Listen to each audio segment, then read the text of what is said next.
Welcome to Pankaj Sharma classes. आज की class में हम 10th क्लास ट्रिग्नोमेट्री चैप्टर की एक्सरसाइज 8.1 के फर्स्ट 5 क्वेश्चंस करेंगे। एक एक चीज इनकी डिटेल में पढ़ेंगे। जिन्होंने अभी तक हमारा चैनल सब्सक्राइब नहीं करा है उसको सब्सक्राइब करें, नोटिफिकेशन बेल आइकन को भी प्रेस करें ताकि अगली क्लासेस के नोटिफिकेशन आप तक जल्द से जल्द पहुंच सकें। तो सबसे इंपॉर्टेंट चैप्टर माना जाता है 10th क्लास में ट्रिगो। चाहे आप हिंदी मीडियम में हो चाहे आप इंग्लिश मीडियम में हो, अच्छे से समझ आएगा एक एक कॉन्सेप्ट आपको। सबसे पहली बात यहां पर हमारे पास में साइन, कॉस, टेन, कॉसेक, सेक, कॉट, ये आपको 6 लोग यहां पर देखने के लिए मिलेंगे। मतलब कि we are having only 6 different trigonometric functions, 6 ही होते हैं ये। अब आपके पास ये जो एंगल्स हैं ये ऑलवेज, आपके पास ये जो फंक्शंस हैं ऑलवेज विद एंगल होंगे। मतलब कि ये कभी भी अकेले नहीं मिलेंगे, इनके साथ में कोई ना कोई एंगल जरूर जुड़ा हुआ होगा। एग्जाम्पल के तौर पे मान लीजिए साइन एक्स लिखा हुआ होगा, साइन 30 डिग्री लिखा होगा, खाली कॉस कभी नहीं लिखा होगा। कॉस के साथ ए लिखा होगा, बी लिखा होगा, या जो भी एंगल वहां पे रहा होगा वो यहां पर लिखा होगा। तो टोटल इसकी बात हम डिटेल में करते हैं कि यहां पर इन क्वेश्चंस को हम कैसे सॉल्व करेंगे और यहां पे क्या कॉन्सेप्ट जो है वो इस्तेमाल होता है। पहली बात, ट्रिग्नोमेट्री की जो शुरुआत होती है वो राइट एंगल ट्राइंगल से होती है। राइट एंगल ट्राइंगल आप सभी जानते हैं, जिसके अंदर एक एंगल 90 डिग्री का दे रखा हो। अब जो 90 डिग्री वाली साइड है, 90 डिग्री जो एंगल है उसके जो सामने वाली साइड है उसको आप हाइपोटेन्यूज कहते हो, हिंदी में इसको कर्ण कहा जाता है। अब बात करते हैं, अगर मान लीजिए मैं इस एंगल के अकॉर्डिंग सोचता हूं, अगर इस एंगल को मैंने मान लिया थीटा, तो इस एंगल के सामने वाली जो साइड है वो हाइट कहलाएगी। क्योंकि यहां से देखूंगा तो ये वाली चीज ही तो मेरी हाइट की फॉर्म क्रिएट कर रही है। तो जो चीज मेरी हाइट की फॉर्म को क्रिएट करती है उसको हम बोलते हैं परपेंडिकुलर। तो यहां पे हमने इसको परपेंडिकुलर बोल दिया। और बाकी जो बची हुई साइड है उसको हम बोलेंगे बेस। तो इसको हमने बेस बोल दिया। हाइट को हिंदी मीडियम वाले स्टूडेंट के लिए कर्ण कहते हैं, परपेंडिकुलर को लंब कहते हैं या ऊंचाई भी कह देते हैं, और बेस को आधार कहते हैं।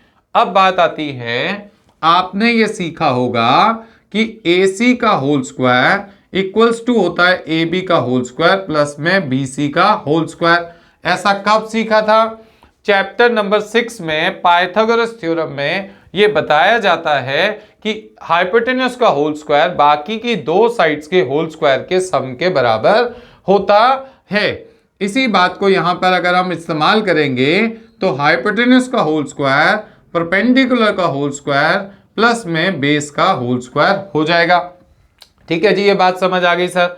अब एक बात और मेरी ध्यान से समझो, अगर मान लीजिए कि ट्राइंगल के अंदर हम एंगल C के अकॉर्डिंग बात ना करें, अगर हम according to the angle A के बारे में बात करें, तो 90 डिग्री के सामने वाली जो साइड है हाइपोटेन्यूज वो फिक्स होती है। बट इस वाले एंगल के अकॉर्डिंग अगर हम बात करेंगे, अगर हम इसको थीटा ले लेते हैं, तो इस वाले एंगल के अकॉर्डिंग अब जो आपकी हाइट की फॉर्म है वो ये क्रिएट कर रही है साइड, तो आप इसको परपेंडिकुलर बोलोगे और इसको आप बेस बोलोगे। बात क्लियर है यहां तक? अब आपकी जो थीटा की मूवमेंट है वो सिर्फ दो जगह हो सकती है, एक तो यहां पर और एक यहां पर। और जो 90 डिग्री है, 90 डिग्री के जो सामने वाली साइड है उसको आप हमेशा हाइपोटेन्यूज बोलोगे। अब बात समझो मेरी ध्यान से, अगर आपके पास में इनकी वैल्यूज निकालनी हो तो हम किस तरीके से निकालते हैं? पहला ट्रिग्नोमेट्रिक फंक्शन है आपके पास साइन थीटा, दूसरा आपके पास है कॉस थीटा, तीसरा आपके पास है टेन थीटा, और चौथा फंक्शन आपके पास क्या है? Cosec theta. और उसके बाद आपके पास फिफ्थ फंक्शन है सेक थीटा, और आपके पास सिक्स्थ फंक्शन है कॉट थीटा।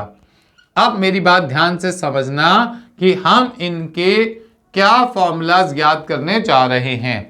एक्चुअल में साइन थीटा को परपेंडिकुलर अपॉन में हाइपोटेन्यूज बोला जाता है, परपेंडिकुलर अपॉन हाइपोटेन्यूज, और कॉस थीटा को बोला जाता है बेस अपॉन में हाइपोटेन्यूज। तो इसको हमने बोल दिया बेस अपॉन हाइपोटेन्यूज। अगर इसको टेन थीटा के बारे में बात करेंगे तो sine theta divided by cos theta होती है इसकी वैल्यू। अगर आप देखो साइन थीटा का फॉर्मूला P अपॉन एच है, कॉस थीटा का फॉर्मूला B अपॉन एच है। अगर आप इन दोनों को डिवाइड करोगे तो डिवाइड कैसे करते हैं आप, देखो P अपॉन एच को एज इट इज लिखोगे, इस वैल्यू को अगर आप घुमा के लिखोगे इनटू में H अपॉन में क्या लिख दोगे B, तो H अपॉन B, H से H की वैल्यू जो है वो आपकी कैंसिल हो जाएगी। तो फाइनल जो आंसर है वो आपके पास आ जाएगा परपेंडिकुलर अपॉन में बेस। तो perpendicular upon base ten theta का फॉर्मूला होता है। अगर कॉसेक थीटा के बारे में बात करते हैं तो ये हमारे पास में साइन थीटा का रेसिप्रोकल होता है, मतलब कि 1 अपॉन में साइन थीटा। अगर 1 अपॉन साइन थीटा है तो इसका मतलब आपको इसका उल्टा करना पड़ेगा। कॉसेक थीटा का फॉर्मूला याद करने के लिए आपको साइन थीटा का याद है तब भी काम चल जाएगा। आप इसको उल्टा कर दोगे तो उल्टा करोगे तो हाइपोटेन्यूज अपॉन में परपेंडिकुलर आपका फॉर्मूला निकल कर आ जाएगा। अगर आप सेक थीटा के बारे में बात करते हैं तो ये कॉस थीटा का उल्टा होता है, मतलब कॉस थीटा का रेसिप्रोकल होता है। अगर आप इसको उल्टा करेंगे कॉस थीटा के फॉर्मूले को तो आपके पास हाइपोटेन्यूज अपॉन में परपेंडिकुलर यहां पर निकल के सामने आ जाएगा। परपेंडिकुलर नहीं, बेस, हाइपोटेन्यूज अपॉन में बेस। अब बात समझेंगे कॉट थीटा के बारे में। कॉट थीटा जो है वो टेन थीटा का रेसिप्रोकल होता है। तो मतलब कि टेन थीटा का जो फॉर्मूला आपने निकाला था, ड्राइव किया था, अगर उसका उल्टा कर देंगे तो बेस अपॉन में परपेंडिकुलर, ये हमारे पास में कॉट थीटा का एक फॉर्मूला निकलकर हमारे सामने आ जाएगा। अभी तक हमने क्या सीखा? अभी तक हमने ये सीखा अगर इस एंगल के अकॉर्डिंग हम बात कर रहे हैं तो ये परपेंडिकुलर होगा, ये बेस होगा और ये वाली साइड हमारी हाइपोटेन्यूज होगी। हाइपोटेन्यूज फिक्स है 90 डिग्री के सामने वाली साइड। इस वाले एंगल के अकॉर्डिंग अगर हम बात करते हैं तो इसको हम परपेंडिकुलर बोलेंगे, इसको हम बेस बोलेंगे और इसको हम हाइपोटेन्यूज बोलेंगे। यहां पर हमने 6 डिफरेंट फॉर्मूलाज को लर्न किया। साइन थीटा का formula perpendicular upon hypotenuse, cos theta का base upon hypotenuse, tan theta का perpendicular upon base, cosec theta का hypotenuse upon perpendicular, sec theta का हाइपोटेन्यूज अपॉन बेस और कॉट थीटा का formula base upon में perpendicular. जिन बच्चों के पास हिंदी मीडियम में मैथ्स है वो भी इंग्लिश में चीजों को याद करते रहें। ज्यादा फर्क होता नहीं है मैथ्स में, क्योंकि आगे जाके आपको जो मैथ्स पढ़नी है वो सिर्फ और सिर्फ इंग्लिश मीडियम में ही पढ़नी है। अब आप देखोगे तो आपके पास इसका एक शॉर्टकट भी है, साइन कॉस टेन। इसको हम बोलते हैं सोना चांदी तोले। एस का मतलब सोना, सी का मतलब चांदी और टी का मतलब तोले। पंडित बद्री प्रसाद, पंडित बद्री प्रसाद हर हर बोले। अब बात समझो ध्यान से, ये एक छोटा सा शॉर्टकट बना लिया साइन कॉस टेन के लिए, क्योंकि जिस बच्चे को साइन कॉस टेन का फॉर्मूला याद है वो कॉसेक सेक और कॉट का आराम से निकाल सकता है, क्योंकि कॉसेक साइन का ही उल्टा है, सेक कॉस का ही उल्टा है और जो कॉट है वो टेन का ही उल्टा है। अब एस का मतलब साइन, साइन का फॉर्मूला परपेंडिकुलर अपॉन हाइपोटेन्यूज, देखो परपेंडिकुलर अपॉन हाइपोटेन्यूज। कॉस का formula base upon hypotenuse, base upon hypotenuse. अगर टेन के फॉर्मूले के बारे में बात करते हो तो टेन का formula base upon perpendicular upon base, perpendicular upon base. अब ये चीज हमने अच्छे से याद करनी है। वापस से बोल रहा हूं, सोना चांदी तोले, पंडित बद्री प्रसाद हर हर बोले। ये सिर्फ 3 लोगों के फॉर्मूले आपको याद कराए हैं साइन कॉस टेन के, क्योंकि कॉसेक सेक और कॉट का फॉर्मूला हम उल्टा करके निकाल लेंगे। तो ये चीज आपने बहुत अच्छे से अपने दिमाग में बिठा लेनी है, क्योंकि एक्सरसाइज 8.1 को सॉल्व करने के लिए सिर्फ इसी कॉन्सेप्ट का इस्तेमाल होगा। ये इनकी जड़ें हैं, ये आपकी जब मजबूत होंगी तो आप क्वेश्चंस को बहुत आसानी से कर सकोगे। चलिए आप देखोगे आपकी एक्सरसाइज 8.1 का क्वेश्चन नंबर 1 अब हम सॉल्व करेंगे। क्वेश्चन नंबर 1 सॉल्व करेंगे और सारे फॉर्मूलाज यहाँ पे हम रब कर देंगे और हर एक फॉर्मूले को अब हमने अपने दिमाग में बिठा लिया है, याद कर लिया है और हम उनको बार बार लिख करके देखेंगे ताकि ये फॉर्मूले हमें बहुत अच्छे से याद हो सकें। क्वेश्चन नंबर 1, जरा आप अपनी बुक्स में क्वेश्चन नंबर 1 को पढ़ोगे तो वहां पे लिखा हुआ है in triangle ABC right angled at B। मतलब क्या हुआ, एक ट्राइंगल दिया हुआ है ABC, ABC एक ट्राइंगल दिया हुआ है, उस ABC ट्राइंगल के अंदर जो 90 डिग्री का एंगल है वो B पर है। राइट एंगल को समकोण त्रिभुज बोल देते हैं, समकोण बोलते हैं हिंदी मीडियम वाले स्टूडेंट्स जो हैं।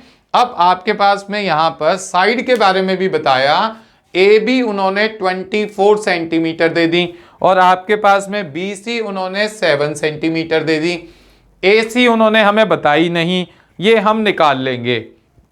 एक बात ध्यान से समझना कि आप क्या देखते हो, इन ट्राइंगल, आपने लिखा इन ट्राइंगल ABC, ABC एक ट्राइंगल ले लिया, ABC ट्राइंगल में AC का जो होल स्क्वायर है वो AB का होल स्क्वायर प्लस में BC का होल स्क्वायर होता है। बिल्कुल ठीक है जी, यही बात है हमारे पास में।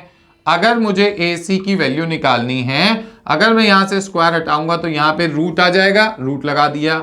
AB की वैल्यू कितनी थी 24, 24 का होल स्क्वायर लिख दिया, यहां पर 7 लिख दिया, यहां पे इसका होल स्क्वायर लिख दिया। अगर आप ध्यान दोगे तो इसका जो फॉर्मूला होता है वो हमारे पास में कितना होता है 576। अगर आप इसके बारे में बात करोगे तो इसका हमारे पास में होल स्क्वायर होता है 49। अगर आप 49 लिखेंगे 7 का होल स्क्वायर, तो अगर आप उसको 576 में ऐड करोगे तो स्क्वायर रूट के अंदर 625 आएगा। 625 को अगर रूट से बाहर निकालोगे तो आपके पास वैल्यू आ जाएगी 25। कई बार बच्चों को यह दिक्कत आती है, सर रूट से बाहर कैसे निकालते हैं। अब 625 लिख दिया, आप 5 से डिवाइड करो, 125 125 आ जाएगा, फिर 5 से करो आपके पास 25 आ जाएगा, फिर 5 से डिवाइड करो आपके पास 5 आ जाएगा, फिर 5 से डिवाइड करो आपके पास 1 आ जाएगा। अब आपके पास में ये वाली जो चीजें हैं ये आपकी स्क्वायर रूट के अंदर देखी जाएंगी। स्क्वायर रूट में 5 इंटू 5 इंटू 5 इंटू 5। अब आपने पेयरिंग करके वैल्यू को बाहर निकाल लेना है। जब आप बाहर निकालोगे तो 5 इंटू 5 आएगा और 5 को 5 से मल्टीप्लाई करोगे तो आपके पास जो रिजल्ट है वो 25 निकल के सामने आ जाएगा। जैसे जैसे आप करोगे, जितनी ज्यादा प्रैक्टिस करोगे, गलतियां होंगी, होने दो, पर आप ज्यादा से ज्यादा प्रैक्टिस करो। जैसे प्रैक्टिस आपकी बढ़ेगी आपकी परफेक्शन आनी शुरू हो जाएगी। अब ये वाली जो साइड है ये हमारी निकल के आ गई 25। अब इस ट्राइंगल की हमें हर एक साइड के बारे में मालूम है। अब इस क्वेश्चन के फर्स्ट पार्ट के बारे में बात करोगे तो फर्स्ट पार्ट में उसने हमसे दो बातें पूछी हैं। एक तो पूछा है साइन A और एक हमसे पूछा है कॉस A। अब एक बात ध्यान से समझना, जब क्वेश्चन के अंदर फिगर दे रखी है तो आप एक बात पे ध्यान देंगे, एंगल A के अकॉर्डिंग, अगर एंगल A के अकॉर्डिंग, अब आप एक रफ में ऐसे ही फिगर बना लो, ये छोटी सी फिगर बनाओ, एंगल A के अकॉर्डिंग अगर आप बात करते हो, देखो जरा एंगल A के अकॉर्डिंग ये 90 डिग्री है, 90 डिग्री के सामने वाली हाइपोटेन्यूज फिक्स है, और अगर एंगल A के अकॉर्डिंग बात करोगे तो ये परपेंडिकुलर हो गया और ये बेस हो गया, ये परपेंडिकुलर हो गया और ये बेस हो गया। आपने यहाँ पे P और H नहीं लिखना। अगर आप यहाँ पे P और H लिखोगे तो वो हर एंगल के अकॉर्डिंग क्या हो जाएगा, चेंज हो जाएगा। अब आपने यहाँ पे क्या लिखना है, परपेंडिकुलर की जगह लिखोगे, आपको फॉर्मूला पता है, अगर आप लिखना चाहते हो ये लिख दो परपेंडिकुलर अपॉन हाइपोटेन्यूज, क्योंकि आपने अभी क्या याद किया था, सोना चांदी तोले पंडित बद्री प्रसाद हर हर बोले। अगर आप साइन थीटा का फॉर्मूला निकालोगे तो P अपॉन H आएगा, आपने P अपॉन H लिख दिया। एंगल A के लिए P क्या है, P जो है उसकी वैल्यू लिख दोगे यहाँ पे BC, और H क्या है, H की जगह वैल्यू लिख दोगे AC। बात समझ आ गई यहां तक। अब BC की वैल्यू आपको मालूम है, वो आपके पास है 7, और आपको AC की वैल्यू भी मालूम है, वो वैल्यू आपके पास दे रखी है 25। तो ये हमारे पास आ गया इसका आंसर। अगर cos A के बारे में बात करोगे तो cos का फॉर्मूला क्या होता है, बेस अपॉन हाइपोटेन्यूज। तो आप यहां लिखोगे b अपॉन में h। अगर b को h से डिवाइड करोगे, b को h से डिवाइड करोगे तो आपके पास में b की जगह आप लिखोगे ab और h की जगह आप लिखोगे ac।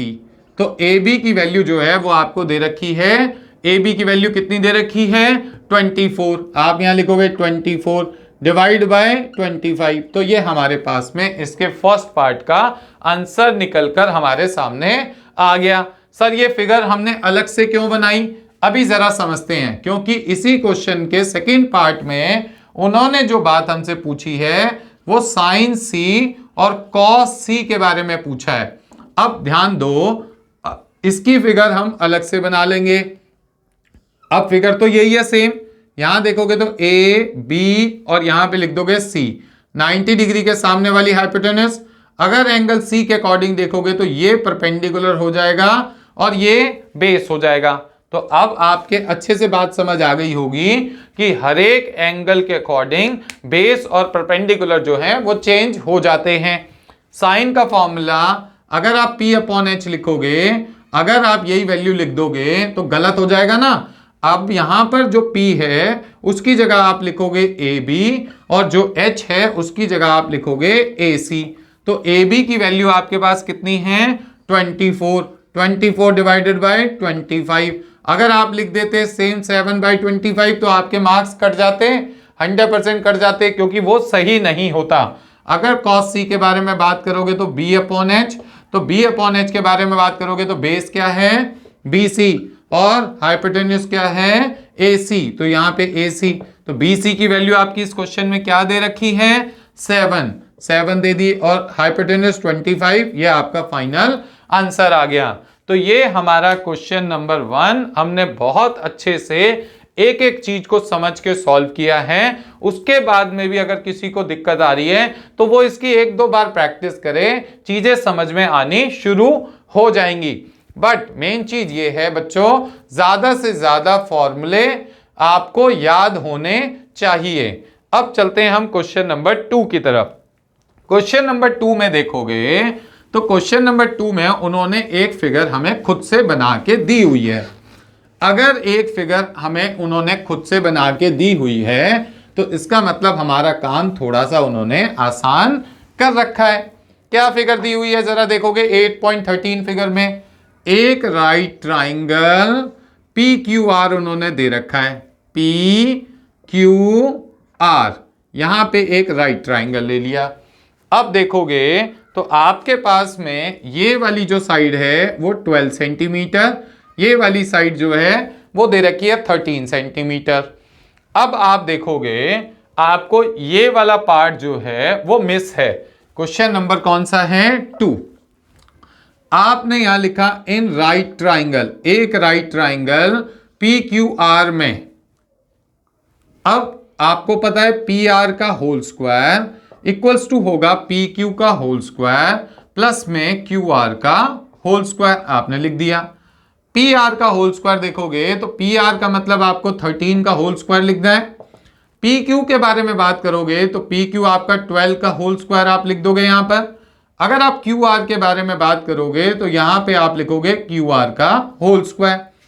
13 का होल स्क्वायर करोगे मतलब 13 को 13 से मल्टीप्लाई करोगे, जिनको होल स्क्वायर याद नहीं है वो मल्टीप्लाई करके देख लें, 169 हो जाएगा। 12 का होल स्क्वायर करोगे तो वो आपके पास आएगा 144 प्लस में QR का होल स्क्वायर। अब आप इस चीज को यहां उठा के लाओगे 169 एक तरफ से दूसरी तरफ शिफ्ट करोगे तो वो आ जाएगा 144 आ गया। तो यहां पे आप लिख दोगे QR का होल स्क्वायर, QR का होल स्क्वायर। 169 में से 144 को लेस करोगे तो 25 आएगा और यहां पे आपके पास है QR का होल स्क्वायर। अगर आप QR की वैल्यू निकालोगे तो स्क्वायर उठा करके इधर भेजोगे तो वो स्क्वायर रूट ऑफ 25 बना देगा, स्क्वायर रूट ऑफ 25। तो QR की जो फाइनल वैल्यू है वो आपके पास कितनी निकल के आ गई 5। तो यहां पे आप लिख दोगे 5 सेंटीमीटर। आपकी फिगर की हर एक वैल्यू अब यहाँ पर कंप्लीट हो गई। अब ये बात आपने यहाँ पर अच्छे से समझ ली। अब आप देखेंगे कि आपको क्या निकालना है, जो भी निकालने के लिए बोलेंगे हम निकाल देंगे। अब आपसे यहाँ पे बोला है 10p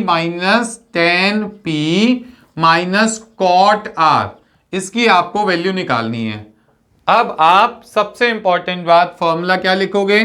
सोना चांदी तोले पंडित बद्री प्रसाद हर हर बोले। बिल्कुल ठीक है जी। आपने 10 का फॉर्मूला क्या याद किया हुआ है? Perpendicular upon base. तो अगर आप यहां लिख दोगे परपेंडिकुलर अपॉन में बेस, और अगर आप कॉट के फॉर्मूले के बारे में बात करोगे तो कॉट का जो फॉर्मूला होता है वो हमारे पास होता है बेस अपॉन में परपेंडिकुलर। क्यों? क्योंकि कॉट का जो फॉर्मूला है वो 10 का ही उल्टा होता है। बट मेरी बात ध्यान से सुनो, ये बात आपने लिखनी तो है, बट ये वाली वैल्यूज अगर आप लिखोगे तो आपके मार्क्स कटने के चांसेस होते हैं, क्योंकि फिगर के अंदर according to angle P base और हाइपोटेन्यूस अलग, बेस और परपेंडिकुलर अलग अलग हैं, और आर के अकॉर्डिंग बेस और परपेंडिकुलर अलग होंगे। अब ध्यान से समझो, अब आपके पास में फिर से एंगल पी के लिए एक फिगर बना लो, रफ में एक फिगर बना लो, बना लीजिए। एक एंगल आर के अकॉर्डिंग फिगर बना लो, एंगल आर के अकॉर्डिंग फिगर बना ली। ये रफ फिगर है, जब आपको करना आ जाएगा तब आपको ये बनाने की जरूरत नहीं पड़ेगी। आपने यहां लिख दिया पी क्यू आर, लिख दिया जी पी क्यू आर, यहां पे भी लिख दिया पी क्यू आर, यहां पे भी लिख दिया P Q R. 90 degree 90 degree. अब ध्यान से समझोगे, एंगल पी के लिए ये तो फिक्स है हाइपोटेन्यूस 90 डिग्री के सामने वाली, फिक्स हो गई हाइपोटेन्यूस। अगर एंगल पी के बारे में बात करोगे, इस वाले एंगल के बारे में बात करोगे, तो ये परपेंडिकुलर हो जाएगा, ये बेस हो जाएगा, सबको पता है ये बात। अब अगर इस वाले एंगल के अकॉर्डिंग बात करोगे, आर के अकॉर्डिंग, तो ये परपेंडिकुलर हो जाएगा और ये बेस हो जाएगा। बिल्कुल ठीक है। अब सर हमारे को दोनों फिगर बहुत अच्छे से समझ आ गई। अब ये वाली पी के अकॉर्डिंग है, ये वाली फिगर आर के अकॉर्डिंग है, तो आपने यहां क्या लिखा हुआ है? Perpendicular upon base. इस वाले के अकॉर्डिंग अगर परपेंडिकुलर लिखोगे तो क्या लिखोगे? क्यू आर, और बेस लिखोगे तो क्या लिखोगे? P Q. बिल्कुल ठीक है। और यहां पर अगर आप बात कर रहे हो तो यहां पर अगर इस फिगर के अकॉर्डिंग बेस लिखोगे तो क्या लिखोगे? क्यू आर, क्यू आर लिख दिया। और पी की वैल्यू, परपेंडिकुलर की वैल्यू लिखोगे तो वो क्या लिखोगे? पी क्यू, पी क्यू लिख दी। आपको क्या क्यू आर की वैल्यू मालूम है? मालूम है 5 अपॉन में कितना लिखोगे? पी क्यू, पी क्यू की वैल्यू कितनी है? 12, 12 लिख दिया। माइनस ये भी 5/12 सेम वैल्यू है, एक वैल्यू प्लस में है एक वैल्यू माइनस में है, ये कैंसिल हो जाएगी। आपके पास जो आंसर है वो आ जाएगा 0। क्लियर हो गई बात सभी को ये बहुत अच्छे से? एक बात याद रखना, जब भी आपके पास एंगल अलग अलग दे रखे हों, आप ये फिगर अलग अलग बना लो, उनके हिसाब से नाम यहां पे आपने फीड करने हैं। अगर इन फिगर्स के अकॉर्डिंग आप यहां पे नाम नहीं डालोगे तो आपका क्वेश्चन 100% गलत हो जाएगा, जो कि आपको यहां पे सीखना पड़ेगा। जब आप इन चीजों को अच्छे से सीख जाओगे तब आपको ऐसा करने की जरूरत नहीं पड़ेगी। ये फिगर्स हम कब बनाते हैं? जब क्वेश्चन के अंदर फिगर दे रखी होती है। अगर क्वेश्चन में फिगर नहीं दे रखी होगी फिर हमें ऐसा कुछ करने की जरूरत नहीं पड़ेगी, जैसा कि नेक्स्ट क्वेश्चन में आप देखोगे। अब आते हैं हम क्वेश्चन नंबर 3 की तरफ। तो क्वेश्चन नंबर 3 में हमें क्या करना है इस पे बात करते हैं। क्वेश्चन नंबर 3 के बारे में बात करेंगे। तो क्वेश्चन नंबर 3 देखो, आपके पास दे क्या रखा है, उन्होंने दे रखा है साइन ए। क्वेश्चन नंबर 3, अब यहां पे दे दिया साइन ए। साइन ए की वैल्यू आपको दे दी 3/4, और आपसे कहा आपने निकालना है कॉस ए, और दूसरी एक और चीज निकालनी है टेन ए। बिल्कुल ठीक है, ये दो फंक्शंस आपने यहां पे निकालने हैं। उन्होंने जो देना था वो ये दे दिया। अब मेरी बात ध्यान से सुनो, इस पूरे क्वेश्चन को जब आपने पढ़ा तो यहां पे किसी भी डायग्राम के बारे में बात नहीं हुई। जब हमें डायग्राम नहीं बनाना होता तब हम किस तरीके से इसको सॉल्व करते हैं वो देखना है। अब आपने बेसिकली वही अपना बेसिक मंत्र याद करा हुआ है, सोना चांदी तोले पंडित बद्री प्रसाद हर हर बोले। अब ये आपने याद किया हुआ है। तो साइन का फॉर्मूला क्या है? Perpendicular upon hypotenuse. तो आपने यहां लिख देना है P और यहां पे आपने लिख देना है H। तो आपके पास P की वैल्यू 3 हो गई, H की वैल्यू 4 हो गई। अब आप ध्यान से देखो, यहां पे लिखोगे H का स्क्वायर P का स्क्वायर प्लस में B का स्क्वायर होता है। ये फॉर्मूला आपने याद किया हुआ है, हाइपोटेन्यूज का होल स्क्वायर परपेंडिकुलर का होल स्क्वायर प्लस बेस का होल स्क्वायर होता है। अब आपने H की जगह H की वैल्यू डाल देनी है 4, तो 4 का होल स्क्वायर, P की जगह P की वैल्यू डाल देनी है 3 का होल स्क्वायर प्लस में यहां पे लिख देना है B का स्क्वायर, क्योंकि आपको बेस अभी मालूम नहीं है। यहां पर ये वैल्यू आपकी आ जाएगी 4 4 जा 16 हो गई, इज इक्वल्स टू 9 प्लस में कितना हो गया B स्क्वायर, 16 माइनस 9 इसको इधर ले आए माइनस में हो जाएगा, B का स्क्वायर है, ये आपके पास 7 इक्वल्स टू B स्क्वायर है। तो B की जो वैल्यू है वो स्क्वायर रूट ऑफ कितनी आ गई 7। तो आपको बेस भी मिल गया, परपेंडिकुलर पहले से मालूम था, हाइपोटेन्यूज पहले से मालूम थी। अगर आप कॉस के फॉर्मूले के बारे में बात करोगे तो वो B अपॉन H होता है। कैसे पता सर? ये देखो cos theta is equals to B upon में H, तो B अपॉन में H लिख दिया। B की वैल्यू क्या है आपके पास में, अभी निकाली है स्क्वायर रूट 7। H की वैल्यू कितनी है सर? H की वैल्यू है 4, तो ये हमारे पास इसका फाइनल आंसर हो गया। सेम बात अगर आप tan A के बारे में बात करोगे, tan का फॉर्मूला क्या होता है? परपेंडिकुलर अपॉन बेस, तो आपने यहां लिख दिया परपेंडिकुलर अपॉन में बेस। तो आपके पास परपेंडिकुलर की वैल्यू क्या दे रखी है इस क्वेश्चन में? वो दे रखी है 3, और आपकी बेस की वैल्यू आपने निकाली कितनी थी? वो निकाली थी स्क्वायर रूट 7।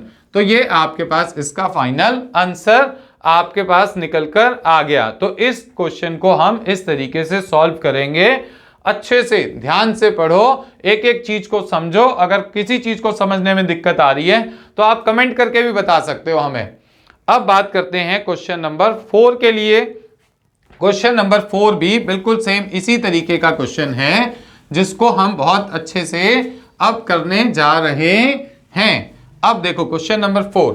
क्वेश्चन नंबर 4 में आपके पास में क्या लिखा हुआ है? क्वेश्चन नंबर 4 में उन्होंने लिखा 15, यहां लिख दिया कॉट, और यहां पे आपके पास में लिख दिया a, और उसके साथ में इक्वल्स टू 8 लिखा हुआ है। 15 कॉट a इक्वल्स टू 8 लिखा हुआ है। और आपको निकालना क्या है? आपको निकालना है साइन a की वैल्यू, सेक a की वैल्यू। क्या इस क्वेश्चन में किसी फिगर के बारे में बात करी है? नहीं करी। अगर फिगर के बारे में बात नहीं करते तो वो क्वेश्चन हमारे लिए थोड़ा सा इजी हो जाता है। अगर आप यहां से सिर्फ कॉट a की वैल्यू निकालोगे तो वो आपके पास 8 अपॉन में 15 आ जाएगी। तो 8 अपॉन में 15 आ जाएगी। क्वेश्चन क्या दे रखा था? 15 cot a is equals to 8 दे रखा है। आप साइन a और सेक a की वैल्यू यहां पे फाइंड आउट करो। अब देखो आपके पास में वही सोना चांदी तोले पंडित बद्री प्रसाद हर हर बोले। अब कॉट जो है वो tan का उल्टा होता है।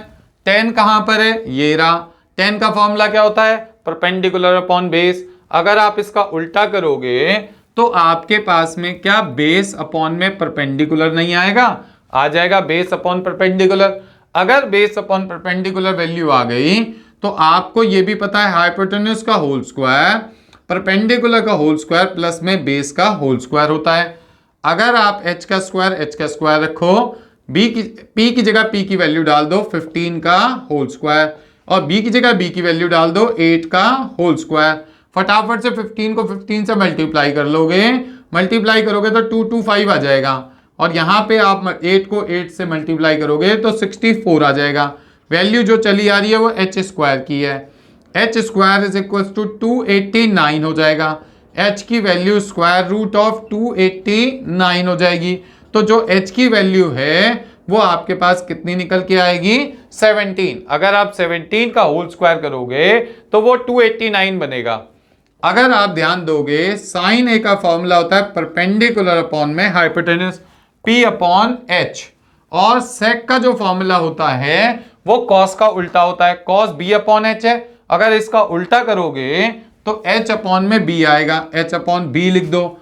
अगर ये p अपॉन h है तो परपेंडिकुलर कितना दे रखा है भैया आपके पास में? 15 दे रखा है, 15 लिख दो। h की वैल्यू कितनी लिखोगे? h कहां गया? अभी निकाला था 17 है। h अपॉन b दे रखा है, तो इसका मतलब h की वैल्यू 17 है और b की वैल्यू कितनी है, b की वैल्यू आपके पास 8 है। ये आपके पास में इसका फाइनल आंसर निकलकर सामने आ गया। ठीक है जी, एक एक चीज आपको समझ आ रही है। अब हम आगे बढ़ते हैं क्वेश्चन नंबर 5 की तरफ। आज की क्लास का लास्ट क्वेश्चन, क्वेश्चन नंबर 5 में आपके पास में उन्होंने सेक थीटा दे दिया। सेक थीटा की जो वैल्यू है वो आपको दे रखी है 13/12। अब क्वेश्चन नंबर 5 में वो कहता है अगर सेक थीटा की वैल्यू 13/12 है तो आप बाकी के सभी ट्रिग्नोमेट्रिक फंक्शंस निकालो। मेरी बात सुनो, अगर उन्होंने सेक थीटा दे दिया तो इसका मतलब हमारे को साइन थीटा नहीं पता, इसका मतलब हमारे को कॉस थीटा भी नहीं पता, इसका मतलब हमारे को टेन थीटा भी नहीं पता, इसका मतलब हमारे को कॉसेक थीटा भी नहीं पता, और इसका मतलब हमारे को कॉट थीटा भी नहीं पता। क्या हमें इस क्वेश्चन में फिगर बनानी है? बिल्कुल नहीं बनानी, क्योंकि फिगर के बारे में कोई बात ही नहीं हुई। अब बात करते हैं, अगर कोई सेक थीटा देता है तो सोना चांदी तोले पंडित बद्री प्रसाद हर हर बोले। अब कॉस जो है, ये सी का मतलब कॉस है, कॉस का फॉर्मूला b/h होता है। अगर कॉस का फॉर्मूला b/h होता है तो कॉस का उल्टा सेक होता है, तो सेक का जो फॉर्मूला है वो आपका बन जाएगा h/b, हाइपोटेन्यूज अपॉन में बेस। अब ये बात आपको अच्छे से मालूम है, h का स्क्वायर p का स्क्वायर प्लस में b का स्क्वायर होता है। अगर आप h की जगह h की वैल्यू डालोगे 13 का होल स्क्वायर, b की जगह p की जगह कोई वैल्यू डाल नहीं सकते, b की जगह वैल्यू डालोगे तो वो आएगी 12 का होल स्क्वायर। अब ये वैल्यू आ गई 169, ये आ गया p का स्क्वायर, ये आपके पास में वैल्यू आ गई 144 लिख दिया जी। अब देखो p का स्क्वायर जब आप लिखोगे तो आपके पास 169 माइनस 144 आएगा, क्योंकि इसको उठा करके इधर ले आए। अब p का स्क्वायर जो है वो आपके पास बचेगा 25, p की वैल्यू स्क्वायर रूट ऑफ 25, तो परपेंडिकुलर की जो वैल्यू है वो आपके पास निकल के आ गई 5। सारे फॉर्मूलाज आपको याद हैं, इसी मंत्र से याद हैं। साइन का फॉर्मूला होता है p/h, इसका फॉर्मूला होता है b/h, इसका मतलब होता है p/b, h/p, और कॉट थीटा का फॉर्मूला होता है b/p। क्या आपको हर एक वैल्यू मालूम है? p आपके पास ये रहा, h आपके पास ये रहा, और b आपके पास ये रहा। आप इन वैल्यूज को वहां पे सब्सटीट्यूट कर दोगे, आपका यहां पर आंसर आ जाएगा। अब परपेंडिकुलर की वैल्यू कितनी है 5, हाइपोटेन्यूज की 13, बेस की वैल्यू कितनी है 12, इसकी वैल्यू 13। अब परपेंडिकुलर की वैल्यू कितनी दे रखी है 5, बेस की वैल्यू कितनी दे रखी है 12, तो ये हमारे पास 5/12 हो जाएगा। हाइपोटेन्यूज की वैल्यू कितनी दे रखी है 13 अपॉन में कितना है परपेंडिकुलर 5, तो ये 13/5 आ जाएगा। कॉट के बारे में बात करोगे तो क्या दे रखा है, बेस अपॉन परपेंडिकुलर